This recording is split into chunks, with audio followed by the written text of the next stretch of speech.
Please, baby? I wish I could help Toby Benson, but I just can't. There's an online town council meeting tonight, and if I'm not there, there's no telling what kind of changes to the town charter Mayor Wilkes and his right-wing cronies like Glenn Morton and Rich Hornberg will try to pass. God damn it. Why you gotta be such a responsible citizen and shit? Isn't there anyone else who can help you?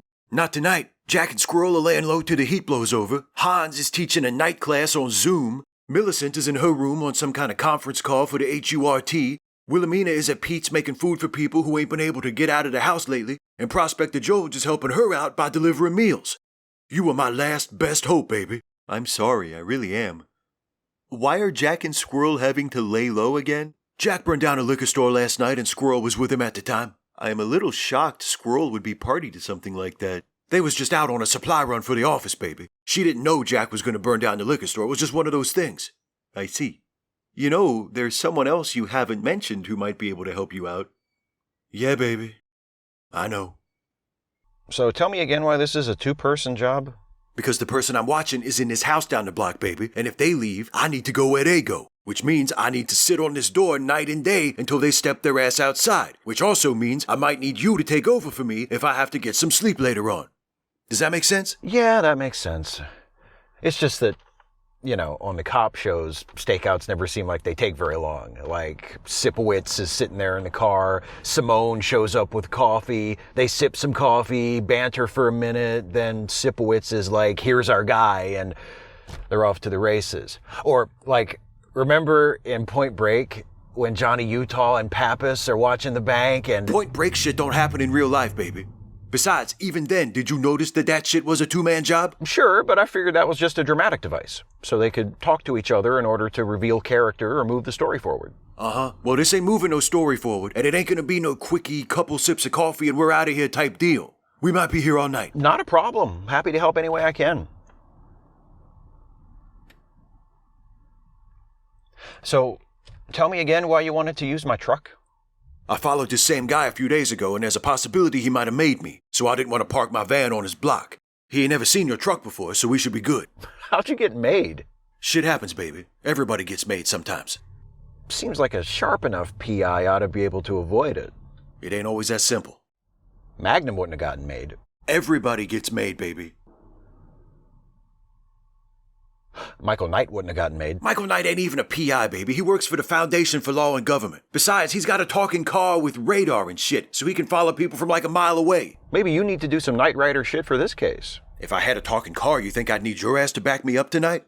No offense. None taken. No, I don't mean Kit. I mean, you should do that thing Michael Knight does in almost every episode, where he just walks up to the bad guy at his office or headquarters or wherever and points at the guy and says, I'm on to you, man, and you better not slip up because the first time you do, I'm gonna be right there. First you tell me Michael Knight wouldn't get made, now you want me to go knock on this guy's door and make myself? Yeah, you shake him up, see what he does next. All I gotta do is sit here long enough and I will see what he does next.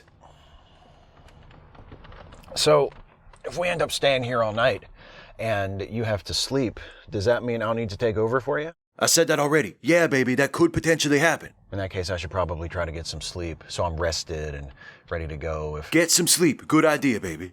Okay, then I'll just try to nap for a bit. Wake me up if you need anything. Don't count on that shit. Nothing, baby. I said pleasant dreams.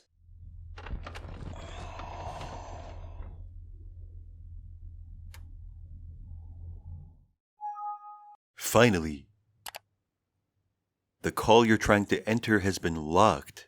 This is ridiculous. Just a moment, gentlemen. Yes? Mayor Wilkes, I just tried to join the town council meeting call and it says the meeting has been locked. Beg your pardon, son. Who is this? It's Stuffy. Do you not have me in your contacts? I'm afraid not, son. I'm a bit of a Luddite when it comes to technology. Is there another kind of Luddite? Aha, touche. Forgive me, Stuffy, I've already forgotten. What can I do for you? The town council meeting. Unlock the call so I can join. All right, just give me a moment. You want to click on Manage Participants. Where's that? In the toolbar at the bottom of the window. What window? I'm gonna head on out to the back porch till you're through doing whatever you're doing. Same here. Let us know when you're ready to start, Bo. Patience, I'll only be another moment. Who is that I just heard in the background just now? Well, that was no one. It sounded like Glenn Morton and Rich Hornberg. Oh, now you expect me to believe you heard it that well over the phone? Yes, and I don't hear you denying it was them. Are you holding the council meeting at your house? Without me? Don't be silly, Stuffy. If I was holding the meeting here in an attempt to exclude you, why would I send you a link to join the video call? We ever gonna start this town council meeting or what? William Hendershot, goddamn you to hell. Bill Hendershot, also on the council. You sent me the link to join the video call, so I'd think the meeting was online, wouldn't be able to join, and you could play innocent, pretend that you just couldn't figure out how to get me on the call. Now, Stuffy, for that to work without you finding out, everyone else attending the meeting in real life at my house would have to be in on it too. Do you really think your fellow council members are capable of such a brazen deception? Yes. Put me on speakerphone. I beg your pardon? You're having the meeting at your house? Fine. Have it at your house. Put me on speakerphone and let's get started. As you wish. Though you might as well just come over and join us, now that you've discovered my little prank. No. Gathering in person during the pandemic is extremely irresponsible. I'll participate over the phone, and you try not to shake any more hands than you have already. Now put me on speaker and start the meeting, or my next call is to the state's attorney's office. That's quite a bark you've got there, little dog. I wonder if you've got the bite to back it up. Do you know how to put a call on speaker, or do I have to talk you through that too? Baby! Huh? Time to go to work. Do you need me to spell you, little buddy? Check your watch, baby. You only been sleeping for 20 minutes. What I need is for you to start this truck and follow the purple Hyundai that's about to pull out up there. Oh, shit. Is this your guy? It's my guy, and he's on the move. I didn't expect this shit, so I need to see where he's going.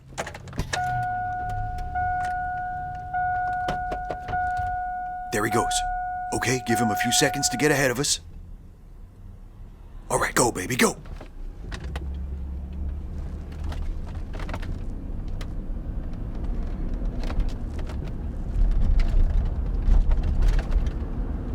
You don't need to be this far behind him, baby. We're gonna lose him. Why are you hanging so far back? Social distancing. Get closer, baby. So long as we don't ride his ass, he ain't gonna think he's being followed while we're out here in the country. If he goes into town, let a car or two in between us so he don't get suspicious. This is so exciting. I thought we were going to be parked on that street all night. Now here we are in a high-speed chase. This ain't a high-speed chase, baby. Not yet, but I've got a feeling. Just you wait. In a few minutes, we're going to be screaming through the streets like a goddamn Jason Bourne movie.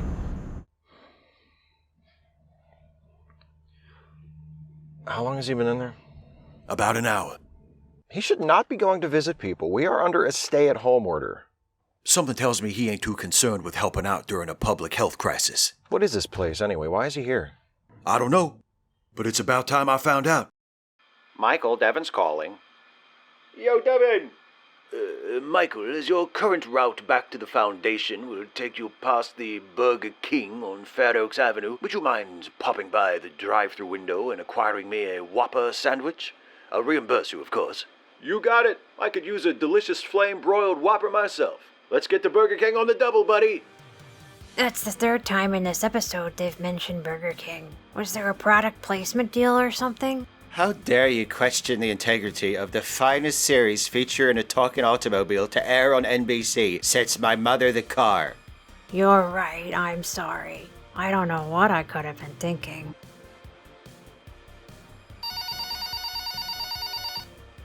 I'll get it. Turn down the TV. Since you asked, so Dice. Toby Benson Investigations, baby. It's me, baby. How you doing over there? Oh, fine. We're on our 4th consecutive episode of Knight Rider. We just watched the one where Michael goes undercover as a performer at a Renaissance fair in order to break up an illegal joust gambling ring. And now we're watching the one where everyone keeps name-dropping Burger King. That's a good one. Hey, since you're still at the office, can you do me a favor, baby? Sure. Find out who lives at 459 East West Virginia Avenue. Okay, hang on. Michael, my scanners are detecting large amounts of diamorphine concealed in the storage area of the fast food establishment across the street from Burger King. Looks like McDonald's is dealing heroin again. Let's shut him down, buddy. Okay, it looks like the current resident of that address is... Oh, that's interesting. What, baby? The brother of someone your guy did time with about a year ago lives there. I'll text you the details. Thanks, baby. That's all I needed. Enjoy Knight Rider. Just try and stop me. How much longer do you think we'll need to hide out here? The heat should be off by Monday. Then we can show our faces. That's the entire weekend we'll be stuck here then. And? Have big plans, did ya? Am I such rotten company? Everyone else is self-isolating because of this bloody plague. At least you and I have a good reason. A plague is a very good reason for self-isolating. And B, the only reason I'm stuck here is because you just had to go do some arson while we were out together. Oi, I had a good reason for that too. You were there, you saw the Trump flag, the bastard was flying out front just as well as I did. Even if I did accept that as a good enough reason to throw a Molotov cocktail through the window, that only accounts for the first liquor store you burned down. What about the second one? If the second one didn't want his liquor store burnt down, he should have restocked his supply of lemon lime seltzer water, shouldn't he? But you don't even drink lemon lime seltzer water. Someone does. I was standing up for whoever that is. It's not all about me, you know. How admirable. Maybe give me a heads up the next time you're thinking about sticking up for the little guy. Duly noted. Hey, what are you doing? You can't be back here. Don't worry, I'm not sticking around.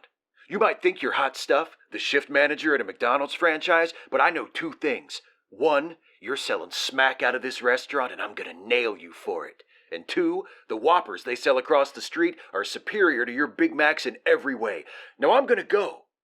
But you better not slip up because the first time you do, I'm gonna be right there, man. That scene gets better every time they do it. An entire weekend of this? Aye. I guess we'll be okay as long as the toilet paper holds out. By the way, on an unrelated note, I've been meaning to ask you, do you ever have problems with shit sticking to your fur? Keep away from me. You know how Dick Tracy had that watch? Yeah? How'd that work? What are you talking about, baby? Dick Tracy's watch. He could, talk to people on it. How'd that work? It was a two-way radio, baby. I know, but how could that have worked? He got that thing back in, the 40s, didn't he? There was no satellite communications. How could he possibly talk to people all over the city like that? They had radios before they had satellites, baby. Okay, in that case, it becomes a problem of miniaturization, because how could something the size of a wristwatch... Are we seriously going to sit here and talk about Dick Tracy's watch all night? No, we can talk about something else. What did this guy do, anyway? You remember that guy in Tennessee last month who bought up all the Purell and tried to sell it to people to make some cash off of this coronavirus shit? I remember. This guy did the same thing? Yeah, only with cup of noodles. Holy shit, I was at Walmart a week before all these shortages started, and that entire section was empty. No cup of noodles, no top ramen, not even Lipton instant soup. I found it odd at the time. But why are you on this? Shouldn't the cops be after this guy? The cops don't have no evidence, baby.